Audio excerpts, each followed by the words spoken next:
Look at this nice little mercenary ability, revealing all the flowers, all the ore vines, and all the monsters on the map here. This is just one of many amazing new abilities here from Subo the Seeker. So you can see I can just run around here with a legitimized map hack, if you will. And I really hope this is gonna make it into the base game at some point. We are playing Spiritborn. And just look at this, like we can see all the monsters, we can see all the ore veins, we can see all the flowers. We can essentially see everything. And it's all thanks to our good friend Subo, the Drunken Archer. He's also buffing our damage by up to 25x. More like this and other crazy combinations I'm gonna show you here in this video. Let's go. Hey everybody, it's Rob here. As you may have seen by the intro, we are in the mercenary den here right now, and I'm gonna show you all the mercenary stuff here that is coming in the Vessel of Hatred expansion. So in this area here, you can see all the mercenaries. You can hit Shift M to see your mercenaries, and then I have the mercenary hideout and the reinforcement. I'm going to show you all the strongest and best builds that I've been playing and I've been finding out on the test server. So as you've seen by the intro, I'm liking to play with the Seeker. In fact, this thing is so strong, I'm even using this in the pit pushing and speed farm because it essentially gives you somewhat of a map hack, basically allowing you here, even in high tiers, to see the monsters. You can watch my minimap up here. And this is extremely helpful to see where the monsters are, and also if you're getting like familiar with it, to see basically how the packs are grouped up on the minimap as well. Like you can kind of see like when there's like a big assemblation of the dots, you can basically assume that there is going to be an elite, and you can just jump on it here with the Jaguar. So this gives a tremendous advantage, I think, in comparison to not playing with Subo. So yeah, this is extremely strong. And this is just the base ability. You don't even have to spec any skill points. And then on top of this, I like to play with the heavy shot here. This has a chance to stun, and it's very good because we are dealing more damage to crown-controlled enemies on the Spiritborn once we are using, you know, certain Paragon boards, but also in other classes. Like this is basically a stun here, and this is the basic attack. Has 80% physical damage and 1.1 in 3, a 30% chance to stun enemies, which also basically is gonna pierce with the piercing arrow. So I like it a lot. It adds a lot of CC, and you can also let it help you on the boss, and it unlocks damage multipliers. Then I'm playing here Covered Fire, 20 seconds cooldown. It also slows, also unlocking more crowd control. And then whenever, this is the biggest mercenary multiplier in the game pretty much, opening fire for 4 seconds, you're also dealing 25x damage. In any crit build, I think this is like one of the strongest abilities to take. So you're getting crowd control, you're seeing where the enemies are, and you're also getting the opening fire, which is a 25x, in particular very useful against the bosses too. And then in the reinforcement, in most of my builds, I'm actually rocking a Raheir here with Bastion. And you may have seen Bastion already. It's a 90% damage reduction. Like he casts this little shield and basically allows you to be unstoppable and to have 90% damage reduction. This is insanely useful as the pit bosses. So this is like kind of the combination that I've mainly been using. If you don't like this combination, like Subo doesn't have to be your main guy. If you are an attack speed based build, you can just hire the mercenary here. This is the barbarian Varyana, and we are basically rocking cleave here with attack speed. So this mercenary will give you a lot of attack speed. If you're not already at the attack speed cap, to my knowledge, this is category 1 attack speed, so basically just additive category. This is 10% attack speed.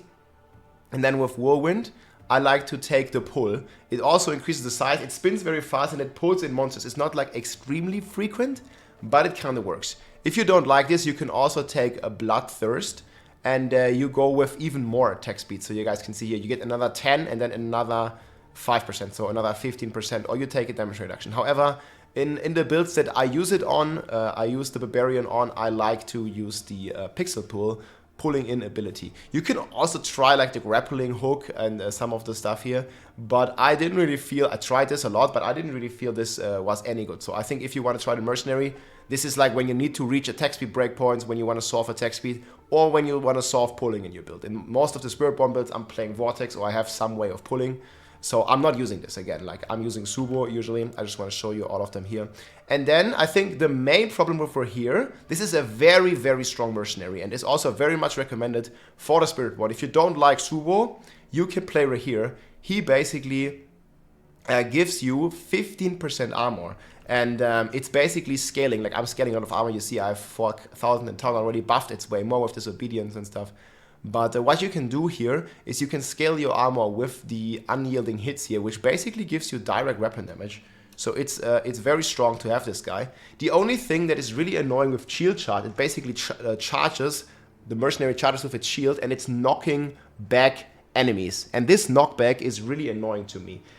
Because like it just happens at like you know, when you have your damage rotation and then the pack is getting knocked out of your pull, and at least when you're playing the quill volley build and also the poison build, which is like the other strongest build on the Spiritborn, it's actually gonna be very annoying when it knocks you back, like when you're like doing your big damage rotation or something. So I don't like him too much, but it's still like a very big damage buff, and if you're okay with him occasionally locking back the enemies, is a very good choice for you. And on top of this, you can play Provoke. With Mocking Lure, this basically provokes the enemies, it gives you damage reduction, and it also increases the damage of the enemies taunted by 15x. But however, this has a very long cooldown, 25 seconds. And I think overall, you know, the Subo is better. And the problem is as well, if you are hiring Raheir as your main guy, you can't have him as reinforcement. So I just really like his reinforcement, the Bastion that I talked about.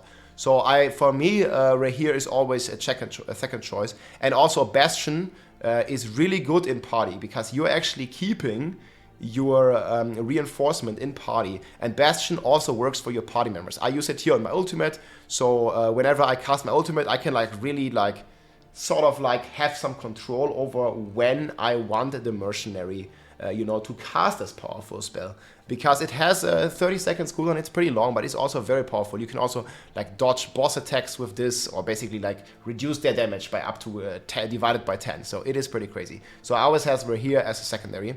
And then there is the Cursed Child.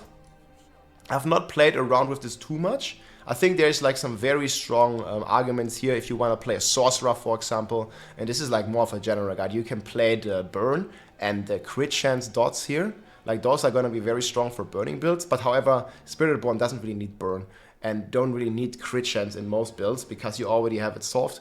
So we are using Haunt here. I was using Haunt with Daze. So you daze the enemies, which is more crowd control, which again is very good for Spiritborn. Like you have various Paragon nodes and affixes give you a lot of damage. For example, this one here, 30% chance to knock down vulnerable enemies is really good. And you deal 1.3x against crowd controlled enemies. So there's like a lot of crowd control multipliers. So I always like to have, you know, additional crowd control. So Daze is very strong. And then we're using the Field of Language. This one is extremely strong as well. 20 seconds cooldown and the 20% damage reduction, plus here another 1.15x. And also even more chance to daze on lucky hit. However, also I think for Spiritborn, the Aldkin is not the craziest. I could see this, you know, being played on the Sorcerer. Like, you know, you need Burning. You can solve it very easy here with Flame Scourge and also with the basic abilities here, and you get crit chance, and I think down here you also get some, yeah, here some 15x damage over time multiplier with Havoc. However, in the Spiritborn builds, you don't really need this. There is poison builds that can benefit from this, but again, the burning like is not needed, and I think there's just stronger options. And in the end, guys, like I think it's gonna be very hard to go back. So I'm gonna hire this guy, and I'm gonna get the reinforcement from here. And I think if you have already, you know, played with Subo as a solo player, it's very hard to go back, like removing the MAPHACK again. It's just like extremely useful, you know. Like going in there, and I'm gonna show you some more gameplay here, and like just see like how much of an advantage it is to see, you know, like where the dots are. It's just like such an amazing tool, and I really want at some point this maybe to be like a part of the base game, because it's just so strong. Like I already know, like here there's a bunch of group monsters, so I can just jump in and basically just melt them down, right? So it's just so good, and maybe at some point this is gonna be baseline. I really like the minimap like this, where you see the dots. We had this to some degree, at least in other Diablo games, where there was at least like additional dots on the map, at least in like certain quests. And I think we also have it in the hordes at the moment, where you can actually see the dots where the enemies are. And I think it's just tremendously helpful to have this. And I recommend you guys go with Subo, take the 25x, take some crowd control. And again, reinforcement, I will enlist Raheir with Bastion, big damage reduction, and this is also extremely valuable in party. And it's going to automatically unsummon Subo, so you unfortunately can't have this in a party, it's only a main mercenary ability. It's going to unsummon Subo if you join a group automatically, and Raheir with the Bastion reinforcement is going to stay. I hope you enjoyed the overview, my friends. Again, Spiritborn is amazing, and also on the Mercenaries, I think there's some very, very cool bonuses as we just one-shot that elite. It's super cool. I'll have a lot of build guides here about the Spiritborn coming up, tier lists, everything. Hope you enjoyed, my friends, and I will see you soon. GG. If you liked this video, make sure to subscribe, leave a like or a comment. I'm also live on Twitch almost every day, so come and say hi.